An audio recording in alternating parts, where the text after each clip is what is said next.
Before Robert Morris, I would say I was a realist.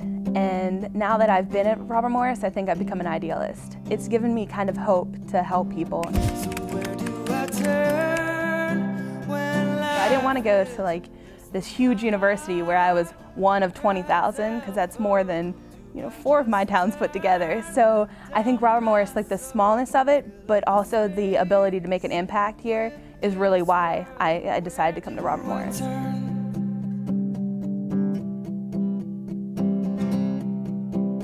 The most important time, or like the first time somebody really changed my life, would be how I even got to Robert Morris. During my senior year of high school, my grandparents passed away 10 days apart, like a month before my graduation.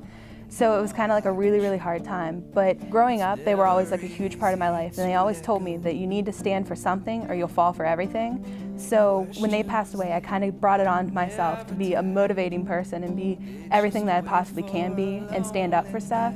So then when I came to Robert Morris, it was more like, okay, do some community service, help out people, be the best person I possibly can. So where do I turn when life is less than my heart cries? My first alternative spring break, I went to DC, and we worked with homeless and hungry. I remember we met this guy named Glenn, and he wasn't always homeless, but just the turn of events and how the economy kind of shook out, he ended up homeless. And he was saying he was once a college graduate, and he kind of told us just how much it meant to have kids come and care and sit there and listen to his story and stuff, because a lot of homeless people just walk by during the day. Nobody pays attention to him. Nobody wants to bother with the person that's on the street. This year on Alternative Spring Break, we went to Dungannon, Virginia, and we worked on this lady's house. And her house, she wasn't poor in the sense that she was homeless or something like that, but her house was crumbling underneath of her. And we just went in and we helped her as best we could. We sat there, listened to her stories. The lady's name was Shelva. Here, she let college kids just come to her house, help paint everything, and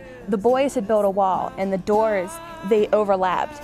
And she kind of looked at us and goes, "Oh guys, this looks great, this is awesome."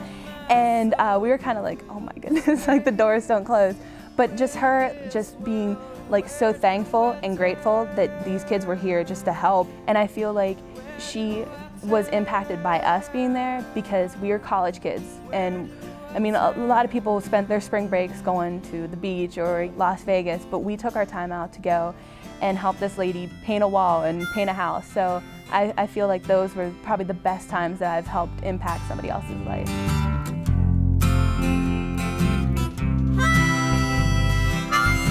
Everybody gets an award from the week, and kind of that reflects what they did during the week or something that they've been known for. And I got most friendly, and it says here, on her alternative spring break, for being able to talk to anyone and everyone and find out their entire life story in 10 minutes. I found out so much about the lady whose house we were working on. I don't know, I guess I had the ability to gab the entire time. So I would say this actually means a lot to me. The Most Friendly Award. I cherish this.